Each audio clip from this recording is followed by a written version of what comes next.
semana pasada terminamos nuestro tema alcanzando vidas piadosas. Durante esta jornada, esa etapa de predicación, estuvimos presentando a la iglesia, a toda la congregación, verdades innegociables en la vida del creyente. No pueden aplazarse esas verdades. No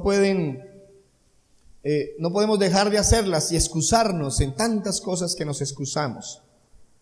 Hablamos de vivir en contentamiento, en libertad, en liberalidad. Hablamos de vivir en generosidad y en la práctica del perdón.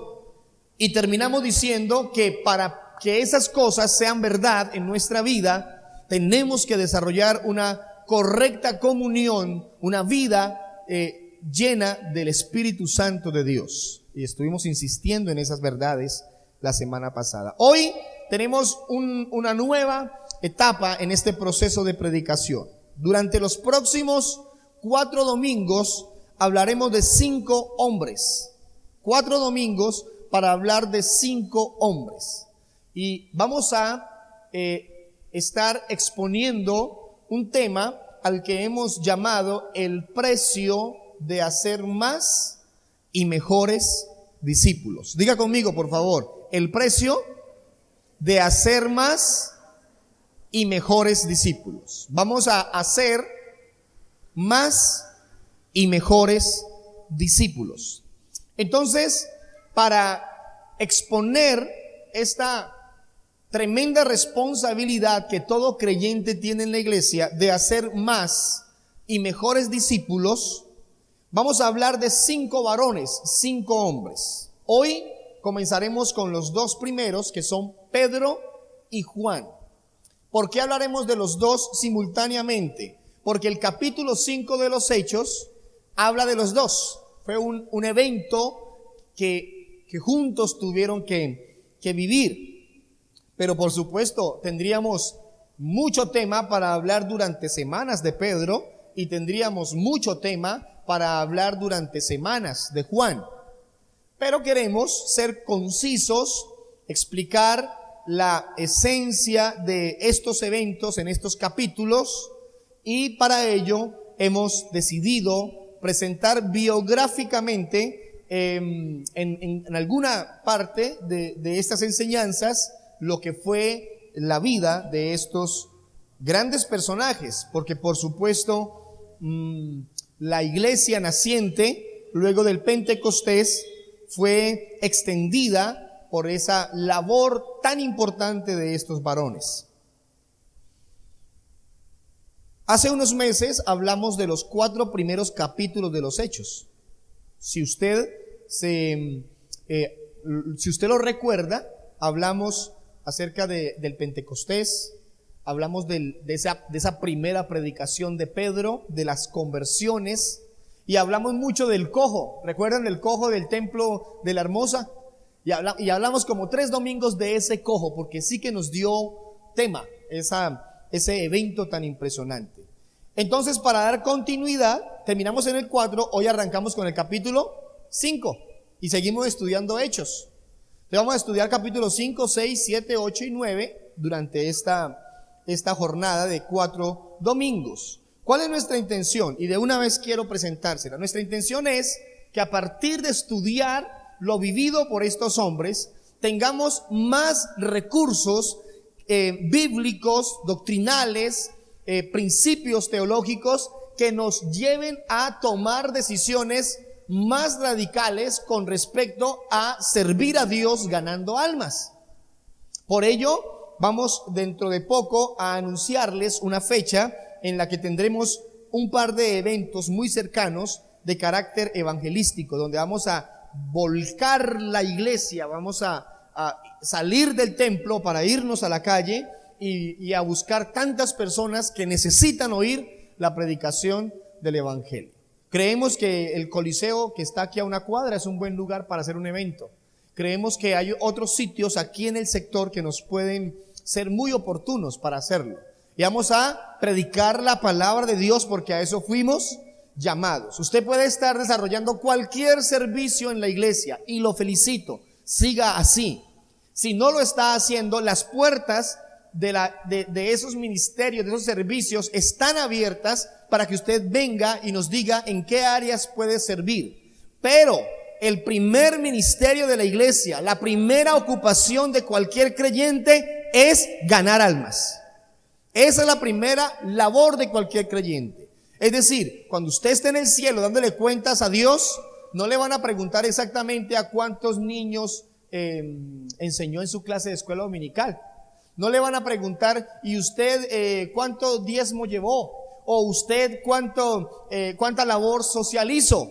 Eso se lo van a preguntar después. No le van a preguntar cuántas canciones hizo, cantó, compuso, o a cuántos conciertos fue. No, eso es un oficio, un servicio a Dios que tiene mucho valor, y de eso daremos cuenta. Pero la primera pregunta será, ¿cuántas almas ganaste para el Señor? Esa es la primera pregunta que a todos nos harán aquel día, seguramente a la hora de dar cuentas de nuestra labor como cristiano. Comencemos. Pedro fue conocido también como Simón. Ese fue su primer nombre. Fue uno de los 12 apóstoles. Su papá se llamaba Jonás. Andrés, el apóstol, era hermano de Pedro. Pedro estaba casado. Era de profesión pescador y fue el autor de la primera y la segunda carta de Pedro. La Iglesia Católica considera que Pedro fue el primer papa por las palabras que Jesús dirige a Pedro cuando le dice: sobre esta roca edificaré mi iglesia. Pero nosotros sabemos que cuando Jesús estaba hablando con Pedro se refería a sí mismo. Pedro no fue el primer papa. No existe tal asunto dentro del conocimiento bíblico. El Evangelio de Marcos se basa en Pedro. Marcos utiliza a Pedro como el personaje central, después por supuesto de Jesús, para exponer mucho sobre su vida. ¿De dónde era Pedro? Pedro era de Betsaida, una aldea al norte del mar de Galilea. ¿Cómo conoció a Jesús? Pedro estaba en su oficio de pescador, mientras Juan el Bautista bautizó a Jesús. Entonces Juan tenía sus discípulos, uno de ellos era Andrés. ¿Qué dijimos de Andrés? Que Andrés era hermano de Pedro. Entonces Juan conduce a sus discípulos a Jesús, y Andrés, cuando conoce a Jesús, sale en búsqueda de Pedro para contarle a él, a su hermano, que habían conocido a Jesús. Entonces Pedro viene a Jesús, y a partir de ese encuentro con Jesús, Pedro le sigue hasta el final. Jesús le dijo a Pedro: tú eres Simón, el hijo de Jonás, tú serás llamado Cefas. Cefas significa roca. Y después en la traducción bíblica encontramos que Cefas significa Pedro, que también es roca. Pablo siempre le dice Cefas. Esa es la forma como Pablo lo llama. Me llama la atención que Andrés fue y le compartió a su hermano Pedro de que habían encontrado a Jesús. ¿Por qué lo hizo? Aprecio, amor, son familia. Necesitaba contarle la noticia a alguien. ¿Tú crees o cree usted que que Andrés imaginaba, sospechaba que Pedro se iba a volver lo que se volvió en el servicio a Dios, un apóstol? No, porque cuando tú te ganas a alguien para el Señor, tú no sabes a quién te estás ganando. Puedes estar ganándote a un pastor, a un futuro pastor. Puedes estar ganándote a un excelente predicador del evangelio, un evangelista. Puedes estar ganando a un hombre al que Dios use con milagros y no sabemos qué más haga el Señor. ¿Cuál es nuestro deber? Predicar la palabra, predicar el evangelio. Pedro tuvo eventos especiales. Por ejemplo, fue el protagonista de la pesca milagrosa. ¿Recuerdan cuando las redes casi se rompían? Caminó sobre el agua, aunque después se hundió. Estuvo en la transfiguración de Jesús. Cortó la oreja de uno de los guardias cuando iban a arrestar a Jesús. Cortó la oreja. Negó a Jesús 3 veces, pero luego va con Juan a ver la tumba vacía y se convirtió en un hombre definitivamente vital para el crecimiento de la iglesia. Pedro fue quien vivió y llevó a la iglesia a vivir el primer milagro después de que Jesús fue ascendido al cielo. Pedro fue el primer predicador después de que Jesús ascendió al cielo. ¿Y cuántos se convirtieron en su primer predicación? 5,000, y se convertían por miles, 3,000, y llegaban muchas personas al conocimiento de Dios. Era un hombre de carácter fuerte, era osado, era atrevido. Se caracterizó por guardar celosamente la cultura judía. A la gente le sorprendía que Dios hubiera escogido a Pedro, porque Pedro no era perita en dulce, como decimos, era un hombre recio en su forma de ser. Pero Dios es especialista en cambiar el carácter de cualquier persona, en moldearlo, en hacernos nuevas criaturas, e hizo de Pedro un hombre de Dios. ¿Cómo murió Pedro? Pedro estuvo encarcelado en Jerusalén 2 veces por predicar el evangelio, y según la tradición, en el año 64 después de Cristo, Pedro estaba encarcelado en Roma, y de allí lo tomaron y le dieron sentencia para crucificarlo. La tradición dice que cuando lo iban a crucificar, Pedro pidió que no lo crucificaran como Jesús, que no se sentía digno de morir así. Entonces lo crucificaron con la cabeza hacia abajo y los pies hacia arriba. Eso dice la tradición, el estudio secular de la vida de Pedro. Esa fue la situación con Pedro. ¿Quién fue Juan? Juan también fue uno de los 12 apóstoles, conocido como el discípulo amado. Y habría que poner en contraposición el carácter de Pedro con el carácter de Juan. Pedro era recio, Pedro era fuerte, y Juan, ¿dónde dormía? En el pecho del maestro. Y Juan era tierno. Sus escritos demuestran que Juan era cariñoso en su forma de dirigirse a los demás. Juan era hijo de Zebedeo y Salomé. Varios pasajes en los evangelios nos hacen pensar que Juan tenía una familia con recursos económicos. Su madre apoyaba el ministerio de Jesús y el padre tenía varios empleados. Jesús llamó a Juan luego también de un milagro, de una pesca, un segundo evento parecido, y fue allí donde habla con Juan, se dirige a él, a Pedro y a Jacobo, y los convence de la necesidad de servirle. A partir de ahí Juan caminó con Jesús. Algunos eventos de la vida de Juan. Juan estuvo en la segunda pesca milagrosa. Juan estuvo presente cuando Jesús resucitó a la hija de Jairo. Salomé pidió lugar de honor para Juan y Jacobo, Mateo 20:20. Preparó la última cena con Pedro. Jesús le encomendó el cuidado de María. ¿Lo recuerdan? Mujer, ahí está tu hijo, ahí está tu madre. Corrió con Pedro a ver la tumba vacía y estuvo ahí en el milagro del cojo de Jerusalén. Hermanos, Juan fue quien probablemente fundó la iglesia de Sardis, Esmirna, Filadelfia, Pérgamo, Laodicea y Tiatira. Estuvo en Éfeso, Roma y Patmos, y podemos atribuirle a Juan que era profeta, porque escribe el único libro profético del Nuevo Testamento. ¿Cuál es el único libro del Nuevo Testamento que es profético? El Apocalipsis. Los demás, aunque algunos sí tienen profecía, el perfil del libro de Apocalipsis es completamente profético. Juan murió, a diferencia de todos los apóstoles, fue el único que murió de vejez. ¿Qué pasó con los otros 11? Los mataron por causa del evangelio. Juan murió de viejito. No murió tan anciano, murió 70 años después de la resurrección de Jesús. Ya era un hombre mayor, muy mayor, pero su vida fue caracterizada siempre por su obediencia al Señor. Ahora que escuchamos algo de Pedro y de Juan, ahora vamos a leer el capítulo 5, versículo 12 de los Hechos. Ya estamos ubicados en quién fue Pedro y quién fue Juan. Ahora vamos a leer el capítulo 5, versículo 12, para que estudiemos juntos hoy cómo Pedro y Juan tuvieron un evento que marcó la vida de ellos, de la iglesia y hoy de nosotros. Capítulo 5, versículo 12, libro de los Hechos.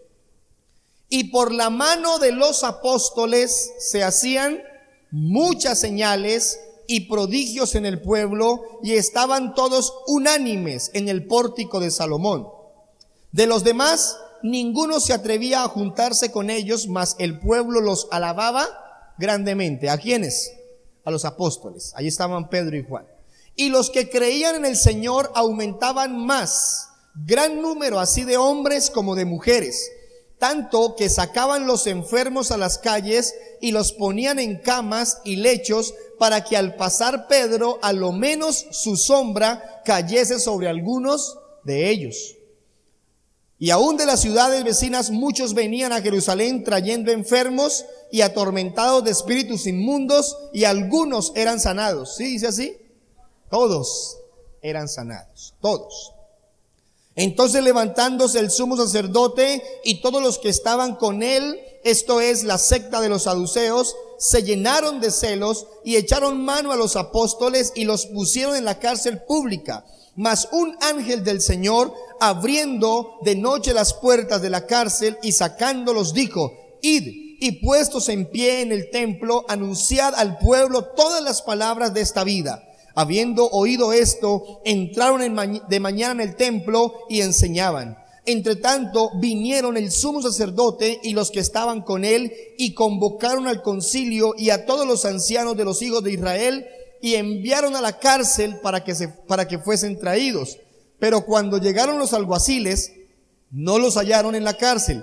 Entonces volvieron y dieron aviso, diciendo: por cierto, la cárcel hemos hallado cerrada con toda seguridad, y los guardas afuera de pie ante las puertas, mas cuando abrimos, a nadie hallamos dentro. Cuando oyeron estas palabras, el sumo sacerdote y el jefe de la guardia del templo y los principales sacerdotes dudaban en qué vendría a parar aquello. Pero viniendo uno les dio esta noticia: he aquí, los varones que pusisteis en la cárcel están en el templo y enseñan al pueblo. Entonces fue el jefe de la guardia con los alguaciles y los trajo sin violencia, porque temían ser apedreados por el pueblo. Cuando los trajeron, los presentaron en el concilio, y el sumo sacerdote les preguntó diciendo: ¿no os mandamos estrictamente que no enseñaseis en este nombre? Y ahora habéis llenado a Jerusalén de vuestra doctrina, y queréis echar sobre nosotros la sangre de ese hombre. Respondiendo Pedro y los apóstoles dijeron: es necesario obedecer a Dios antes que a los hombres. El Dios de nuestros padres levantó a Jesús, a quien vosotros matasteis colgándole en un madero. A este Dios ha exaltado con su diestra por príncipe y salvador, para dar a Israel arrepentimiento y perdón de pecados. Y nosotros somos testigos suyos de estas cosas, y también el Espíritu Santo, el cual ha dado Dios a los que le obedecen. Ellos, oyendo esto, se enfurecían y querían matarlos. Entonces, levantándose en el concilio, un fariseo llamado Gamaliel, doctor de la ley, venerado de todo el pueblo, mandó que sacasen fuera por un momento a los apóstoles, y luego dijo: varones israelitas, mirad por vosotros lo que vais a hacer respecto a estos hombres. Porque antes de estos días se levantó Teudas, diciendo que era alguien. A este se unió un número como de 400 hombres, pero él fue muerto, y todos los que le obedecían fueron dispersados y reducidos a nada.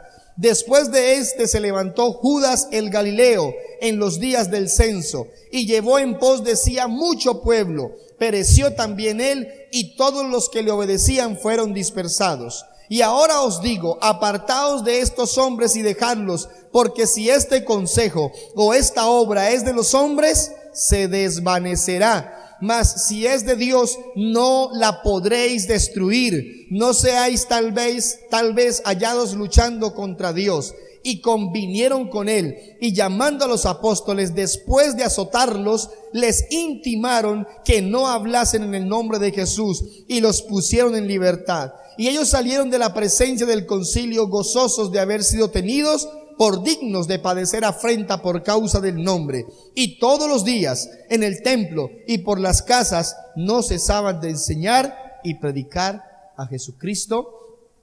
Amén. Permítame contarles a la luz de la palabra cómo fue el acontecimiento para este momento.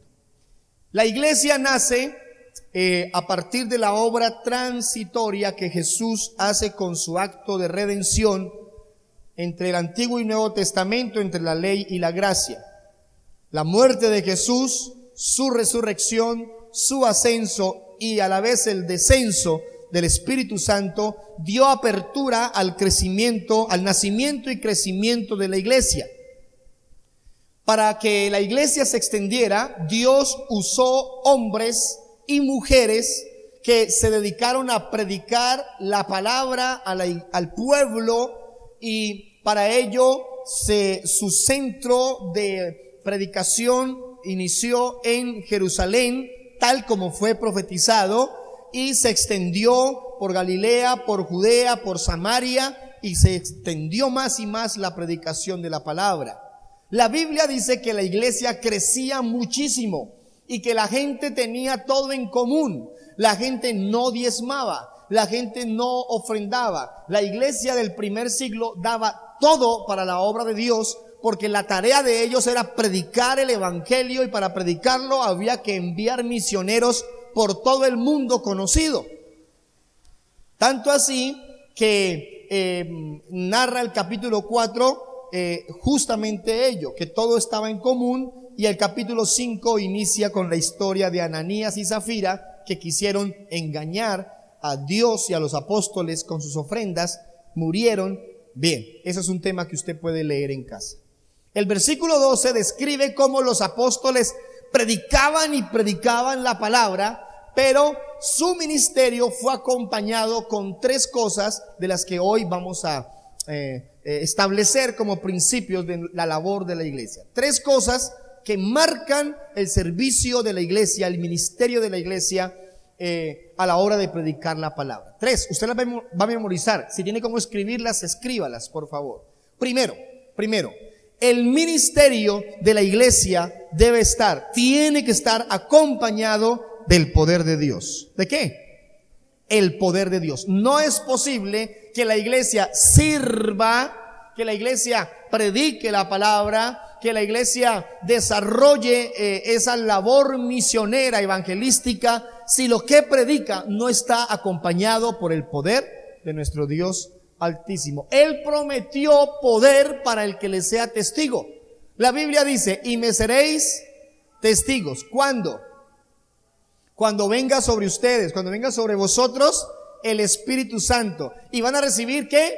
Poder para ser testigos, para que esa obra se extienda. Es decir, no pueden ser testigos sin el poder de Dios. No pueden vivir el poder de Dios si no tienen esa prioridad, es ser testigos de nuestro Señor, servir testificando a otros. Esa es la tarea de la iglesia. Entonces ubíquense ahí en el texto, versículo 12. ¿Por qué decimos que la iglesia que sirve a Dios debe acompañar ese ministerio, ese servicio con el poder del Señor? Porque fue lo que vivieron los apóstoles. Miren lo que dice: y por la mano de los apóstoles, es decir, los que servían a Dios, se hacían muchas señales y prodigios en el pueblo, y estaban todos unánimes en el pórtico de Salomón. ¿Cuántos milagros ocurrían? ¿Cuántos milagros? Muchos milagros, muchas señales. Ahora, eran los apóstoles los que vivían esa realidad, porque la unción del momento, ese instante, era exclusiva para los apóstoles y los que servían ahí inmediatamente al Señor. Por supuesto, la iglesia tenía también de Dios la promesa de que habría milagros a partir de su labor, pero el texto nos describe la labor apostólica. Hay que tener bien claro eso. La iglesia de Dios, que predica la palabra, que testifica la verdad del evangelio, debe predicar la palabra creyendo que lo que predica es poder de Dios. Porque el evangelio es poder de Dios para salvación. La Biblia dice que no predicamos un evangelio de palabrerías, sino que predicamos un evangelio de poder. Esta palabra tiene poder. ¿Poder para qué? Poder para transformar, poder para cambiar a cualquier ser humano, poder para que la persona tenga la posibilidad de arrepentirse de su pecado. Sí, creemos firmemente, fielmente a que Dios tiene el poder para hacer milagros de sanidad, milagros en la familia, milagros en la economía, milagros en la parte social. Dios tiene el poder para cambiar una familia completa, un barrio, una ciudad. Dios tiene poder para cambiar este departamento. Él tiene el poder para hacerlo. Ya lo ha hecho antes. Ya lo ha hecho antes. Pero el primer milagro que un ser humano debe experimentar es el milagro de conocer a Dios y poder arrepentirse de su pecado. El primer milagro, el milagro más grande que un ser humano, que una mujer puede recibir, que un hombre puede recibir, es que esté en capacidad de abandonar todo lo malo que hace para seguir a Dios. Ese es el primer milagro. Cuando Pedro se convierte y sigue a Jesús, hubo lugar para un milagro, el de la pesca, y es atraído Pedro por el milagro. Pero lo importante ahí no fue la pesca. Lo importante no fue los cientos de peces que sacaron, ya que las redes casi se rompían. Ese no fue lo importante. Lo importante es que ahí un hombre dijo: dejo mi vida pasada y comienzo a vivir con Dios una vida santa y de servicio. Eso fue lo más grande. Entonces, una iglesia que predica la palabra, una iglesia que sirve a Dios, acompaña ese servicio con tantas cosas que trae el poder de nuestro Señor. Qué bonito poder decirle a alguien: Cristo te ama, Cristo quiere darte una vida nueva, Cristo quiere que tu familia sea salva, Cristo quiere transformar tu situación, tu presente, y poder acompañar esa predicación de asuntos milagrosos, de maravillas, de señales. Poder decirle a alguien: vamos a orar por tu problema, vamos a orar por tu enfermedad para que Dios te sane. Y Dios en su misericordia tiene el poder para cambiar cualquier circunstancia. Pero no podemos decirle a alguien que porque llegó a la iglesia todos los problemas se le arreglaron. No podemos decirle a alguien: usted llega a la iglesia y el problema económico se le soluciona. No le podemos decirle a alguien: si usted llega a la iglesia, inmediatamente su hijo, su hija se va a sanar. Ahora, Dios tiene el poder para hacerlo, por supuesto que sí. Pero a la iglesia no puede llegar la gente solamente buscando un milagro. A la iglesia la gente debe llegar buscando al Dios de los milagros, buscando a Jesús, buscando al Salvador. Y que el Señor haga en su misericordia todo lo que quiere hacer por nosotros. Mire lo que trae el poder de Dios, versículo 14. ¿Qué trae el poder de Dios en una iglesia que está sirviéndole con todo el corazón? De los demás, y los que creían en el Señor aumentaban más, gran número así de hombres como de mujeres. ¿Qué trae el poder de Dios? Primero trae milagros. Segundo, ¿qué trae? ¿Qué trae? Crecimiento. Crecimiento. ¿Sabe qué trae el poder de Dios? ¿Qué causa en la iglesia? Que crezcamos. Yo creo firmemente que como iglesia estamos creciendo. Estamos creciendo. Y el Señor está proveyendo recursos para crecer.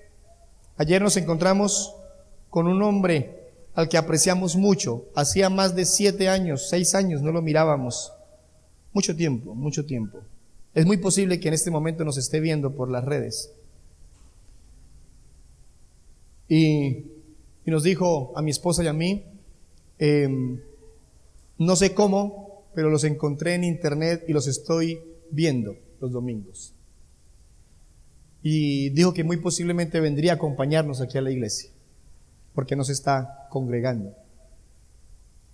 Porque Dios provee los recursos para crecer. ¿Y saben qué creo? que lo que está pasando ahora no se compara con todo lo que Dios puede hacer en la iglesia y puede hacer en este sector y en esta ciudad, porque no vamos a limitarnos a un sector. Dios puede llevarnos a crecer. Todo para gloria y honra de su nombre.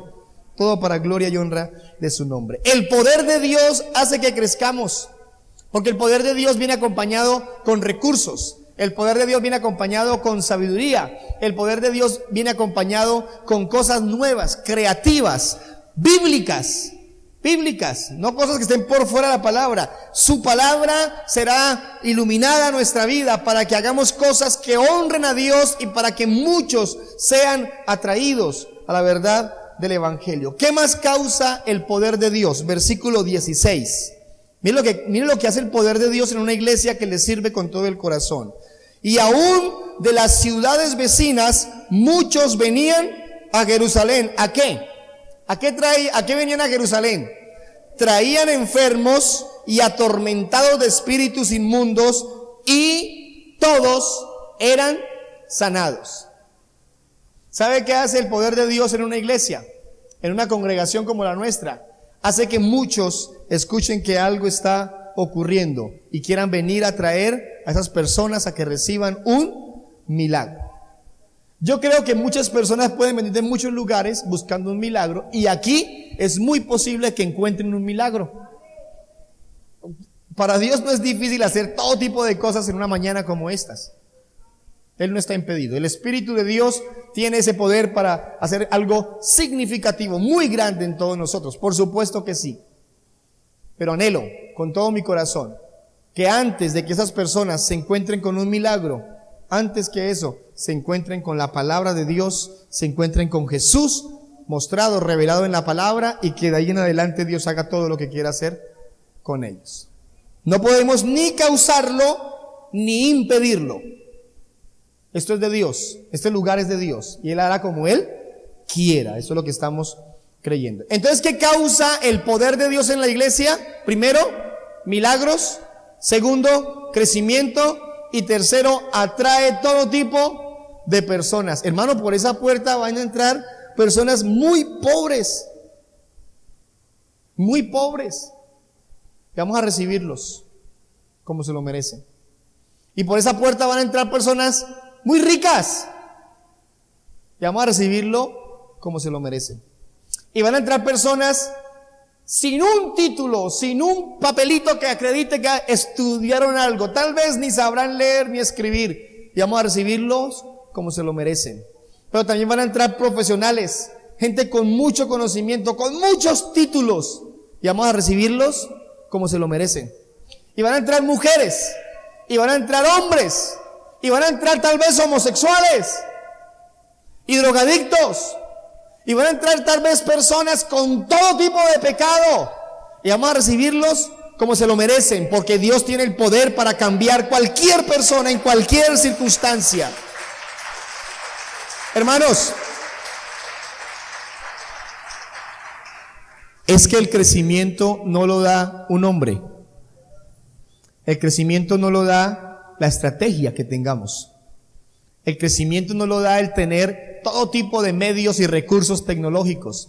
Eso suma en nuestro anhelo de servir a Dios. Pero la Biblia dice que el crecimiento lo da Dios. Y les llevo diciendo 1 año y medio, vamos a crecer para la gloria y la honra de nuestro Dios. Vamos a hacerlo para honrar a nuestro Dios.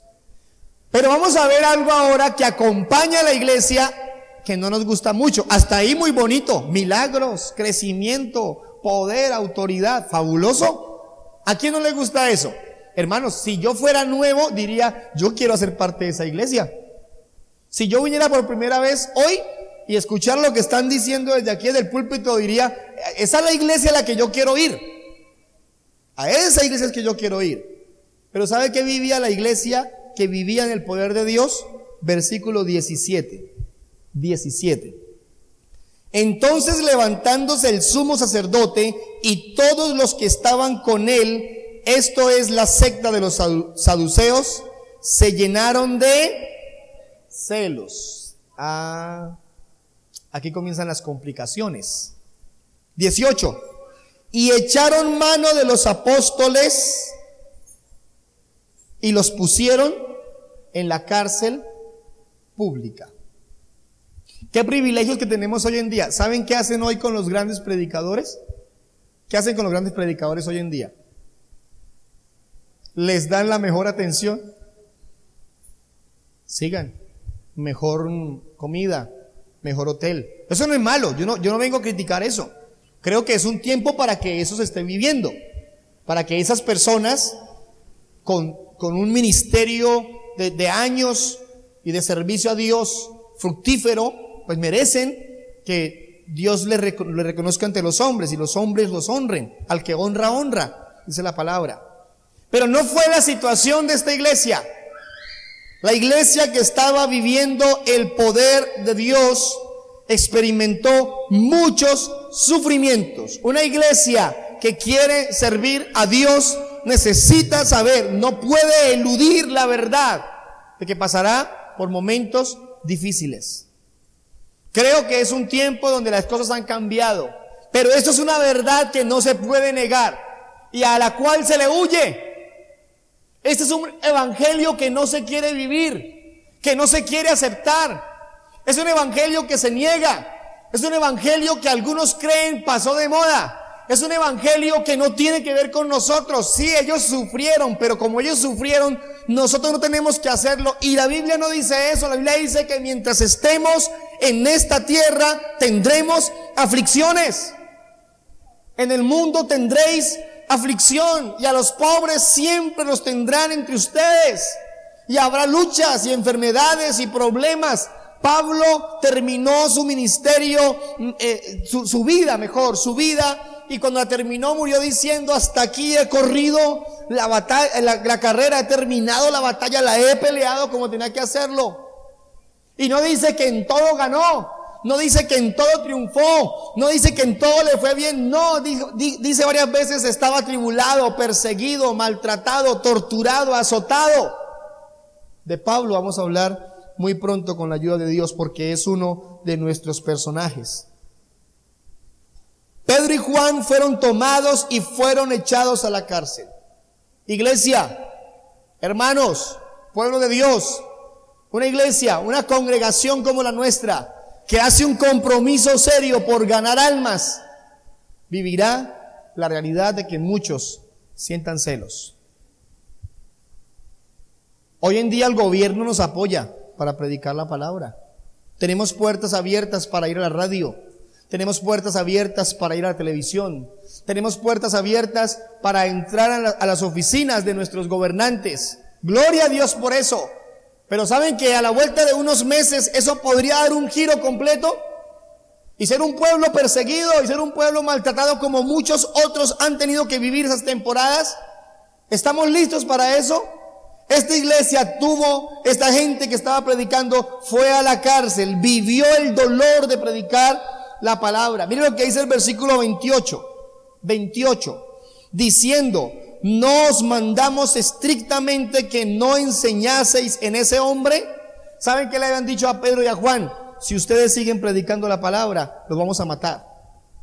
Si ustedes siguen predicando la verdad, esa doctrina, los vamos a matar.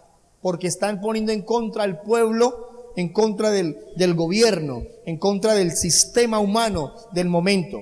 Miren lo que dice: y ahora habéis llenado a Jerusalén de vuestra doctrina. Me llama la atención que no dice: y ahora ustedes han ido a algunas familias y las han convencido. No, dice: ustedes llenaron a toda Jerusalén. ¿Sabe de qué habla eso? De que se dedicaron a predicar sin ningún tipo de temor. ¿A quién predicaban? Ellos no seleccionaban a quién predicarle. Ellos no decían: a este que es de mi misma posición social. Ellos no decían: voy a predicarle a aquel con el que me veo poco o aquel con el que me veo mucho. Ellos no perdían ninguna oportunidad para predicar la palabra. Ellos no perdían ninguna ocasión. Todo era bueno, todo era oportuno, cualquier sitio era bueno para predicar la palabra de Dios, aunque fueron amenazados, encarcelados y amenazados. Hermano, es que no es fácil que le digan a uno: si usted hace esto, lo matamos. No es fácil. Un amigo al que aprecio muchísimo le dijeron, si usted va a predicar allá a esa vereda, lo matamos. Y decían que lo apreciaban. ¿Qué tal que lo odiaran? Le decían, don Hernán, a usted lo apreciamos, porque usted es un tipo echado para adelante, fuerte. Pero si usted va a predicar allá, lo matamos. ¿Qué harían algunos? Bueno, muchas gracias. La Biblia me dice que hay que ser prudentes. Entonces no voy a ir porque hay que ser prudente. O podría decir, tengo esposa, tengo hijos. Entonces si yo me muero, mi esposa y mis hijos, ¿qué? Entonces hay que ser prudentes, no voy a ir porque me matan. Eso lo harían muchos hoy en día. ¿Saben qué dicen algunos? Está como lluvioso el día. Yo no voy a ir allá a predicar, ni voy a ir a visitar, ni voy a hacer esto, porque hay que ser prudente. Me enfermo.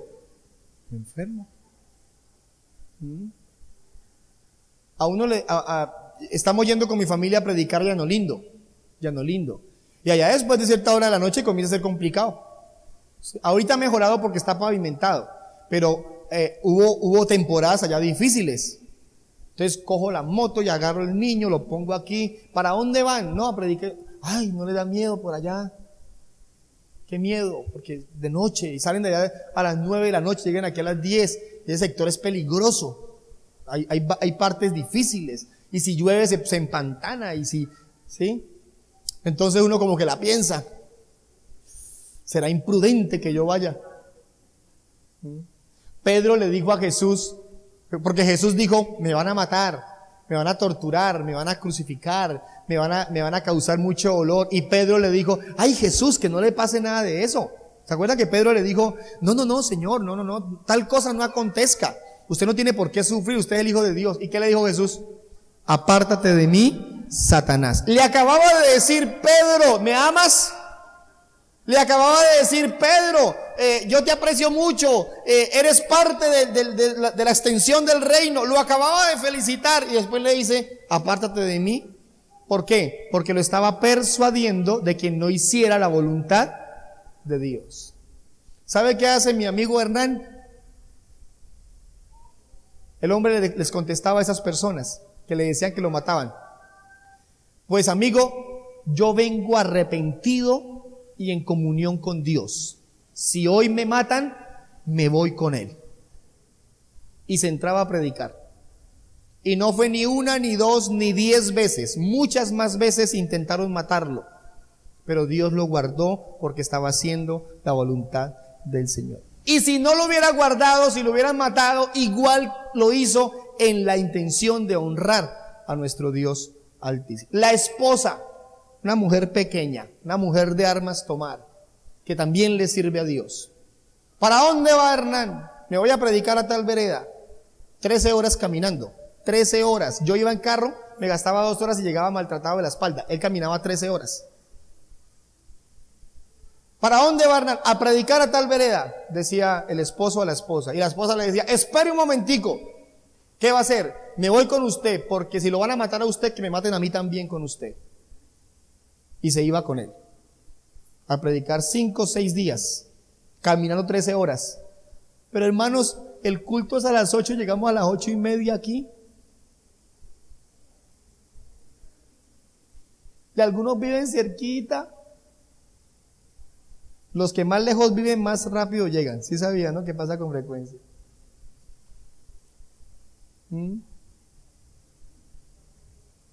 Y no hay esfuerzo por esto. Si alguno está ocupado y tiene realmente problemas para llegar temprano por alguna circunstancia, lo entiendo. Pero hay otros que sencillamente es porque se levantan tardecito.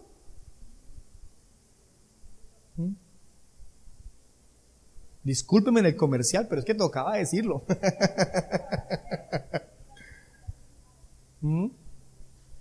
8:05 y empezamos solitos, ¿cierto, Zuli y Miguel? Estábamos con algunos poquitos. Empezamos a las 8 con 2 o con 3. Vamos a hacerle puntuales a Dios porque esa es la hora que establecimos. Ustedes deben sumarse a esa hora. Después de este corto saludo paso a decir lo siguiente. 40, versículo 40. 40. Y convinieron con él, y llamando a los apóstoles después de azotarlos. Uy, hermano, los azotaron. ¿Y qué más les hicieron? Los intimaron. ¿Qué es intimar? Les metieron susto. Los amenazaron. Los azotaron y los amenazaron. Hoy en día, sufrir por la causa del evangelio no tiene razón de ser. Dios te llamó a ser cabeza y no cola. Dios no te llamó a sufrir. Dios te llamó a vivir un evangelio de paz, de prosperidad. No, no es cierto. Si Dios quiere hacer cosas asombrosas y hacer milagros con nosotros, amén, gloria a Dios, lo recibimos y vamos a aprovecharlos para honrar al Señor con lo que nos dé. Pero debemos estar dispuestos a sufrir por la causa de Cristo. La última bienaventuranza dice: bienaventurados cuando por mi causa os persigan. Por mi causa, no por otra causa, por mi causa. Bienaventurados cuando los amenacen, bienaventurados cuando los maltraten, bienaventurados cuando los azoten por mi causa. En otras palabras, lo mejor que nos puede pasar es servir a Dios, y así estemos sufriendo por servirle, no dejar de hacerlo. ¿Sabe qué me sorprende de esta gente? Que ellos, cada vez que recibían la amenaza, ¿qué hacían? Igual seguían predicando. La Biblia dice en el versículo 17 que los metieron a la cárcel, y en el versículo 19 dice: un ángel del Señor, abriendo de noche las puertas de la cárcel, los sacó y dijo: id puestos en pie en el templo y anuncien al pueblo las palabras de toda esta vida. Salían de la cárcel y decían: uy, no, ya con este susto mejor echemos para atrás, olvidémonos de predicar. Miren lo que nos pasó, nos salvamos, porque los metieron a la cárcel para dejarlos morir, y quedaron libres. Cualquiera dice: por aquí que es más cerquita, y me voy. No, ellos salían de la cárcel y decían: bueno, cambiémonos, limpiémonos, acomodémonos, ¿y qué vamos a hacer? Predicar la palabra. Y lo predicaban encubierto. Venga, yo soy cristiano, pero cito, Jesucristo lo ama, y hágale. Se paraban en el templo públicamente, donde todos los vieran, y a voz en cuello gritaban: Jesucristo es el Salvador. Hoy en día algunos se esconden, ¿no? ¿Que usted es evangélico? Sí. Pero usted congrega, de vez en cuando voy a la iglesia, sí, señor. Como que después de 2 años, 3 años de convivir con alguna persona, es decir, de compartir un espacio académico o laboral, ahí en la cuadra, hágame un favor, señor, ¿usted conoce algún evangélico? Es que tengo a mi hijo enfermo para que ore por mí. Yo soy cristiano. Pero llevamos años juntos y yo no sabía. No, es que a mí me gusta así la prudencia, el recato. Yo no soy fanático, yo no soy religioso. Nadie pone una luz debajo de un cajón. ¿Dónde se pone la luz? Donde alumbre. Y nosotros hemos llamado a hacer luz. Vamos terminando. El ministerio de la iglesia debe tener el poder de Dios para milagros, crecimiento y atraer todo tipo de personas. Pero también tiene sufrimientos. Nos encarcelan, nos amenazan, nos azotan como iglesia. Pero es un ministerio acompañado de frutos. Versículo 29. Respondiendo Pedro y los apóstoles dijeron, porque los habían amenazado, ¿qué dijeron? Es necesario obedecer a Dios antes que a los hombres. ¿Sabe qué caracteriza el ministerio de la iglesia? La obediencia. Obedezca la verdad. Obedezca la palabra. ¿Qué dice la Biblia? Predique. ¿Qué hay que hacer? Predicar. ¿Qué dice la Biblia? Congréguese. ¿Qué hay que hacer? Congregarnos. ¿Qué dice la Biblia? Ore. ¿Qué hay que hacer? Orar. ¿Qué dice la Biblia? Sean santos. ¿Qué hay que hacer? Santificarnos. ¿Qué dice la Biblia? Sirva a Dios, sirvámosle. ¿Dónde? Con el talento que Dios le dio. Si usted es bueno con los niños, enseñe niños. Si usted es bueno para cantar, cante. Si usted es bueno para ayudarnos con lo físico, venga y ayúdenos. Eso que está pasando aquí no es un trabajo de Blair y Viviana. Nosotros no tenemos idea de una cantidad de cosas. Son personas que dijeron, yo sé hacer esto, y están involucrándose en lo que se está haciendo. Y ahí Dios va proveyendo recursos para todo esto. Obedezca, la obediencia. Segundo, versículo 41. Esto sí es para sorprenderse. ¿Qué les acabaron de hacer? Los azotaron, 40, los azotaron, los intimaron, los maltrataron. 41. Y ellos salieron de la presencia del concilio gozosos. Yo no conozco al primero que le den rejo y que salga feliz. Cuando yo corrijo a alguno de mis hijos, al ratico de pronto ya como que están bien. Pero en el momento, ¿cómo salen? ¿Cómo salen? Llorando, doloridos, molestos no, porque si su hijo se molesta porque usted le pegó, entonces le cae otros dos.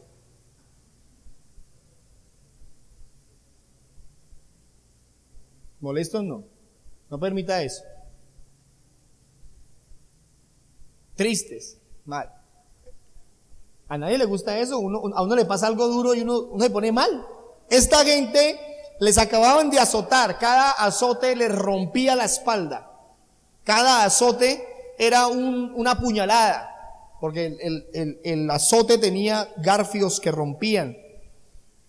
Y entonces ellos salían felices. ¿De dónde vienen? Nos acaban de pegar por causa de Cristo. Dice la palabra, gozosos de haber sido tenidos por dignos. Es decir, nosotros no nos merecemos ni que nos peguen por causa del evangelio, y nos pegaron. Eso es mucha bondad de Dios. Pues que Jesús dice que el que quiera seguirlo y amarlo tiene que vivir el sufrimiento que Él sufrió. Ir a la cruz como Él lo hizo. No lo está diciendo en sentido físico, sino en sentido figurado. Incluye sufrir. Pero hoy nosotros nos ponemos hasta para la demanda cuando nos dicen algo por ser cristianos. Nos sentimos ofendidos, nos lastimados, maltratados. Reaccionamos. Sí, por eso es que no me gusta el evangelio, porque es una vida de esto. La Biblia dice, bienaventurados cuando sufran por causa del evangelio. Se burlaron en el colegio de mí, papá, mamá. Qué bueno. Quiere decir que fuiste tenido por digno de ser cristiano, de ser hijo de Dios. Papás, mamás, cuando sus hijos llegan con ese tipo de quejas a la casa, es una hermosa oportunidad para enseñarles principios para la eternidad. Mamá, papá, en el colegio alguien me dijo evangélico, fanático, religioso. No, señor, no se deje.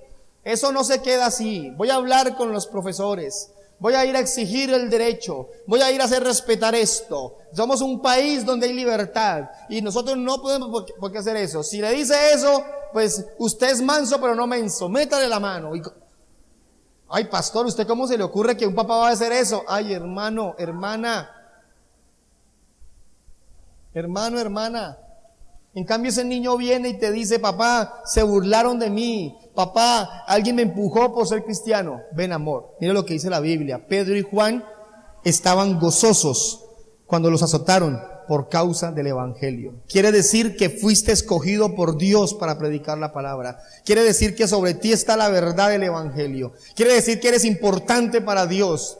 Y reafirma en el niño la verdad gloriosa de que lo mejor que le puede pasar es ser un hijo de Dios y conocer al Señor y servirle con todo el corazón. Pero a veces hacemos lo contrario. En vez de sembrar principios para que permanezca en el camino de Dios, lo que hacemos es decirle, pues váyase dando cuenta de lo que es el evangelio. Váyase dando cuenta. Usted verá si sigue en el camino, dicen algunos a los niños. No se deje, hágase respetar. gozo, contentamiento. Por último, terminamos, 42. Ya terminamos, 42. Salieron de allá amenazados, los van a matar por predicar el evangelio. Ellos salen gozosos. Si vuelven a predicar, los matamos. ¿Qué dice el 42? Y todos los días en el templo y por las casas no cesaban de enseñar y predicar a Jesucristo. ¿Dónde? ¿Dónde? En el templo y por las casas. Por todo sitio predicaban el evangelio. ¿Y qué hacían? No cesaban. ¿Qué significa eso de no cesar?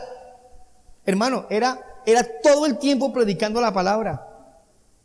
Pregunto, ¿hace cuánto usted no le predica a alguien el evangelio? ¿Alguien nuevo? ¿Hace cuánto usted no le dice, mire hermano, la Biblia dice esto? Señor, la Biblia dice esto. Señora, la Biblia dice esto. ¿Hace cuánto usted no se gana a alguien para la iglesia? Que usted pueda decir, fulanito de tal, fulanita de tal está aquí porque yo la invité y la estoy acompañando, la estoy apoyando en su crecimiento. Estamos creyendo en que es suficiente con que usted se gane a una persona, una. Atráigalo a la iglesia, invítelo, predique del evangelio, después acompáñelo, motívelo, anímelo, tráigalo a la iglesia. Porque todo lo que usted haga aquí en la iglesia tiene valor y Dios se lo va a recompensar. Pero su ministerio primario es ganar almas para el Señor. Esa es su primera ocupación, ganar almas, predicar la palabra.